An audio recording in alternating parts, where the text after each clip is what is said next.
Hello everyone, today we're going to bypass the FRP lock on the Samsung Galaxy Tab 8.0 T295. First, you need to download and install the software provided in the link below the video.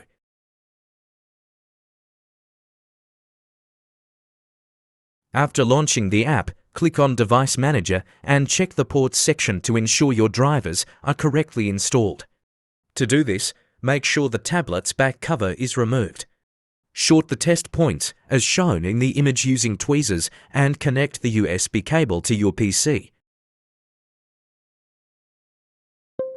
As you can see, a yellow triangle warning indicates that the driver isn't properly installed. In the app, click on the Drivers tab below Device Manager. Install the CPU driver for this tablet, which is labeled as Qualcomm Snapdragon EDL. After the driver is installed, make sure to also install the LibUSB filter from the same driver menu.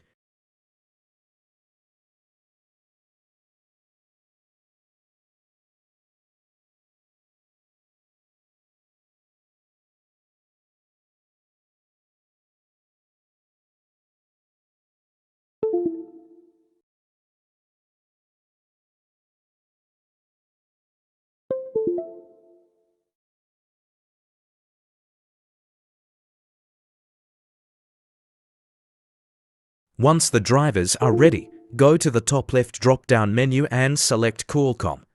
Below that, the Services option will appear. Click on it and select Reset FRP.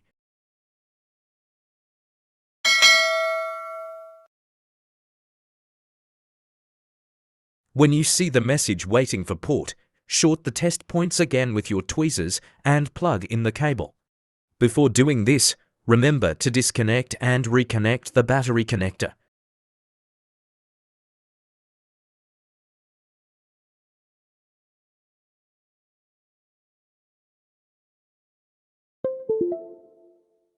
Finally, wait for the process to complete.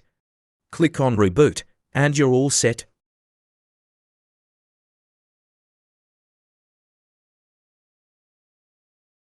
Please subscribe to our channel and hit the bell icon so you never miss our latest repair videos. Thank you for watching. Please follow us. Your support keeps us going.